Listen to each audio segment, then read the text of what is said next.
The idea of a new paradigm often holds a powerful, almost irresistible appeal, promising a clean break from the past and a swift path to progress. Yet a closer look reveals that what appears revolutionary often stands on deep foundations, or even risks neglecting crucial elements. What's striking is how this pattern plays out across vastly different domains.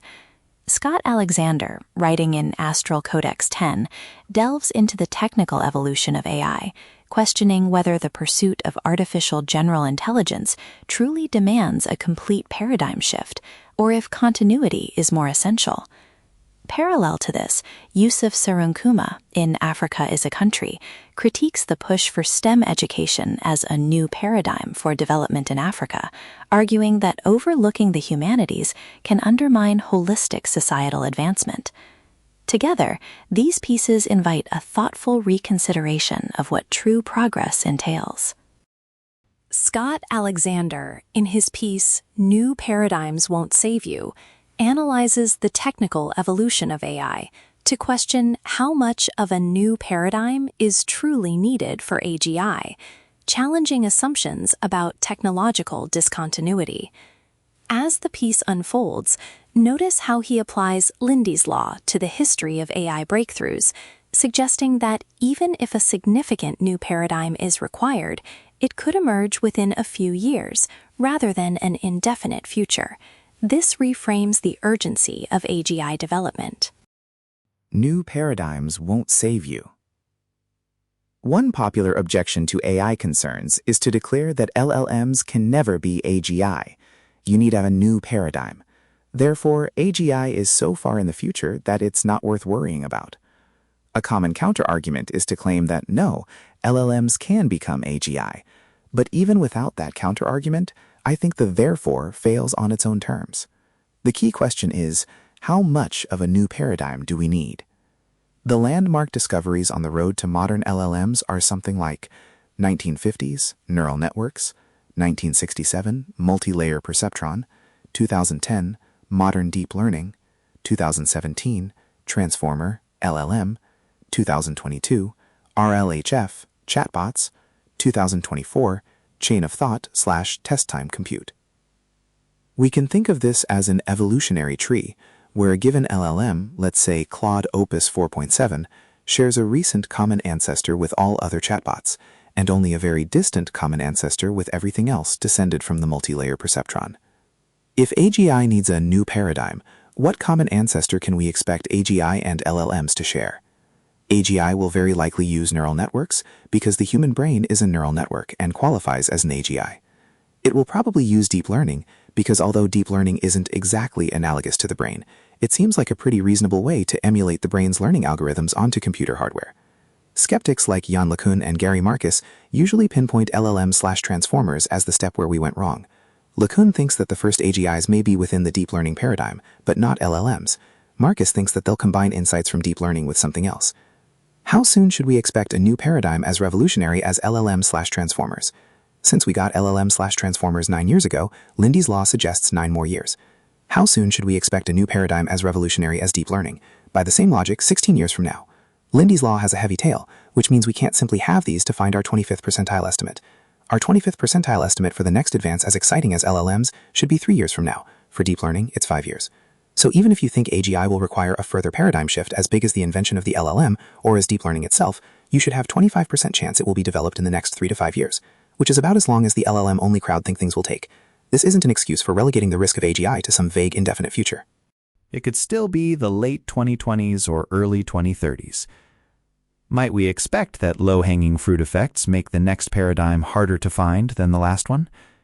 In practice, fields get more researchers as time goes on, and that effect usually causes time between advances to be approximately constant.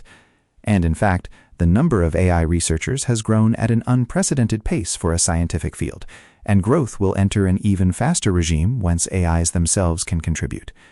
Overall, these make me think things will go even faster than Lindy's law predicts, but I think Lindy's law is a useful upper bound. Would there still be a long time between the invention of the new paradigm and the point where it could be used to maximum effect? It took 5 years between the invention of the transformer and ChatGPT, the first commercially successful transformer-based project.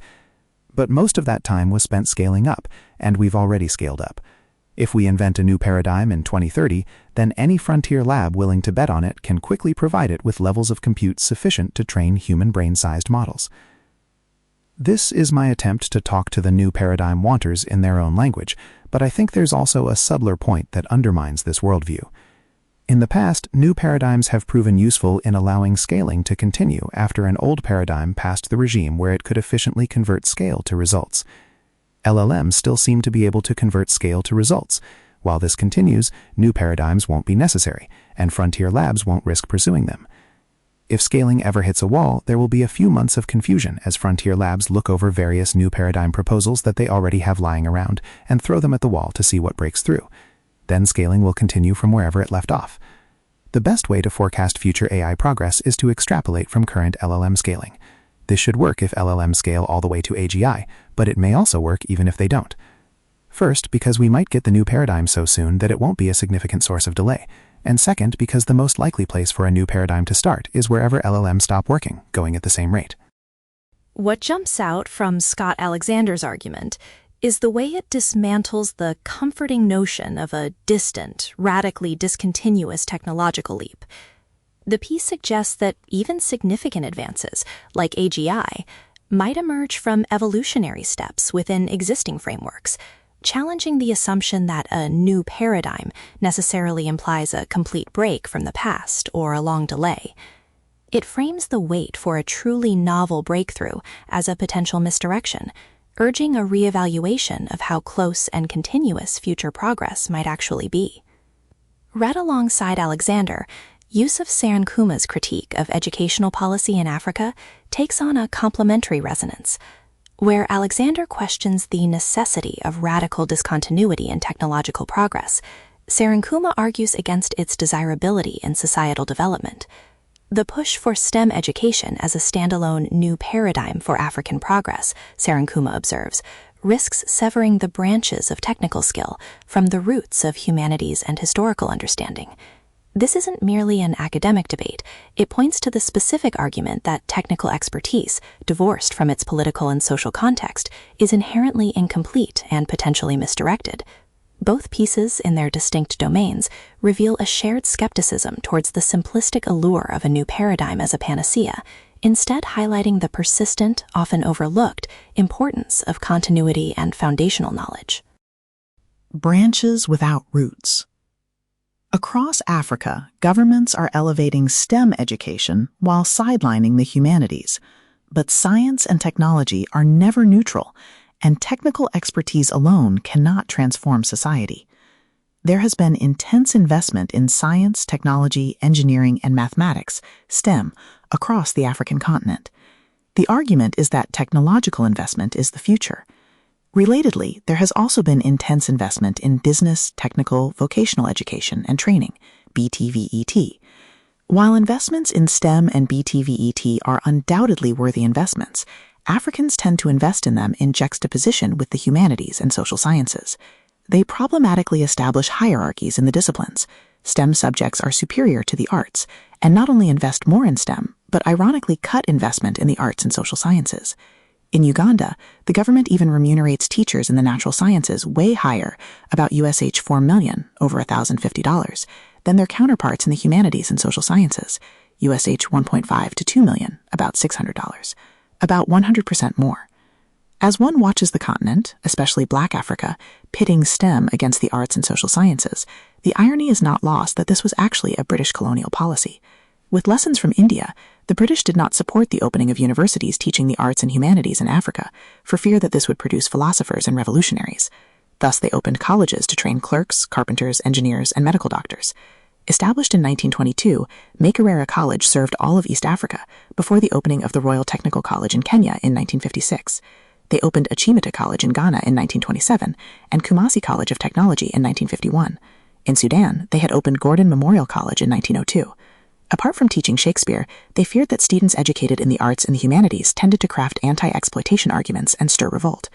What is entirely missing in our current World Bank-designed curricula that privilege the natural sciences over the arts is the understanding that the knowledge and practice of natural sciences are governed by politics. STEM and BTVET are social sciences in the first instance, before becoming natural sciences. The design of a chair is a political intervention. It is a radical negotiation. Furniture is not simply a quest for comfort and beauty. It is also an identity of class and social standing, like clothes. It is not an innocent assemblage of timber, glue, and nails, but a series of debates and histories, arguments and counter-arguments, reflecting both the time and environment. So are architecture and mechanical engineering. They are legitimized and influenced by regimes of politics and violence. I hope I'm not being too PhD. The truth is that without a firm ideological and moral guidance, rooted in the arts, theological, and social sciences, STEM can be deployed in the manufacture of nuclear weapons, bring about ecocide, or gangster capitalism. Anchored right, the same sciences can be used in the manufacture of cancer treatment therapy. Internet technology has been used for the promotion of pornography, the commodification and objectification of women, Pornhub and OnlyFans, a very profitable business, instead of being used for the advancement of the human condition. I need to stress a couple of points here, with lessons from Iran.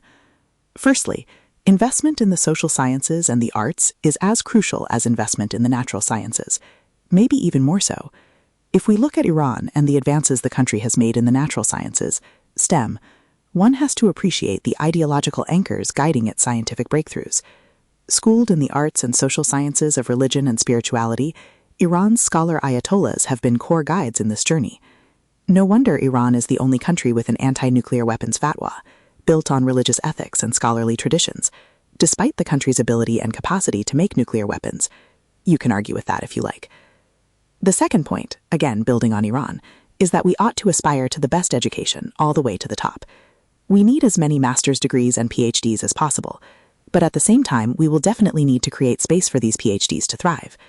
Notice that when individuals spend years immersing themselves in learning and acquiring knowledge, it is unlikely that they will double up as revolutionaries at the same time. In an environment that privileges STEM over the humanities, earning a PhD is in itself an act of resistance. Even a PhD in STEM is a revolutionary act. One or two PhD scholars might double up as street revolutionaries, as has become commonplace in Iran, but being a graduate with this top qualification is a revolution in itself. The point I want to stress here is that whoever is lucky enough to take power ought to invite PhDs and master's degree graduates to serve the country. We need the best from among us, and presently the best yardstick, could be imperfect, undoubtedly, is education. Power without the best brains and hands is nothing but itself a highway to national destruction. See what Trump is doing to the United States? I agree entirely. Many PhDs in Kampala, Nairobi, Accra, London, and New York have been entirely disappointing, and the disdain they receive is warranted. But this does not diminish the need for more of them. You cannot replace a well-trained football team, because of poor performance, with an 11 of untrained fit people. It is also true that non-PhDs, even complete illiterates, have done amazing things. But there are more guarantees with educated folks than with our non-educated successful compatriots. If a PhD was taken as a metaphor for good education, and if a bachelor's degree is undoubtedly good, why not aspire for the best that can be? I will stress one more time. PhDs shine best under regimes of power that appreciate their learning. Again, the majority of PhDs are workers and thinkers. They can be revolutionaries too, but these are essentially workers and thinkers, providing the intellectual base for revolution. Under a regime of corrupted revolutionaries, PhDs would be as captured as everyone else. Following the rabid embrace of IMF and World Bank neoliberal policies in the 1980s, to the point of calling university education a luxury, Bwana Yoweri Museveni has been very successful in cheapening education and other higher qualifications. Realizing there would be no need for any public investment and local expertise since the economy was in the hands of corporate capital from the Western world, Museveni transformed himself into some form of AI engine or Google with answers to each and every question. He is not only the country's lead economist, but he is also the best virologist, COVID-19 showed us that, the best university admin, educationist, industrialist, linguist, cleric, all of them. If Museveni recruits a PhD to work in his government, and there are so many examples, they have to subject their learning to his omnipotent expertise. And thus, despite the personal failing of many PhDs in Museveni's government, their expertise was never needed in the first place. They fail for simply being there, not because of anything they would have done. The problem is that we have used disappointing PhDs under Yoweri Museveni to judge all PhDs. We needed a new yardstick, a new space to see PhDs in action, and Tehran has graciously offered us one. Sadly, to underscore the extent of the malaise, even folks in the opposition actually agree with Museveni on the uselessness of educated folks. You'll hear them repeating tired and hackneyed pronouncements that the educated are the problem, to which Museveni responds by giving the country a cabinet of fishermen, his own words. No country ever transformed itself by not deploying its best to safeguard its core interests. I will say it one more time. You cannot replace a team of professional, well-trained footballers because of that performance with a team of fans because they are good noisemakers. If there is anything we should take from Iran, and there are too many things to count, it is that the more PhDs, the more solid the country and the government. What lingers after these discussions is a sense that the path forward, whether in technology or society, is rarely a clean break. The allure of a new paradigm can obscure the enduring value of what already exists, or the slow, iterative work that truly builds.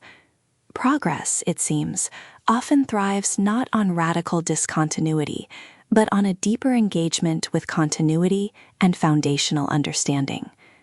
The question these two pieces leave behind is this: when faced with the promise of a revolutionary shift, how does one discern true innovation from a mere rebranding of the essential?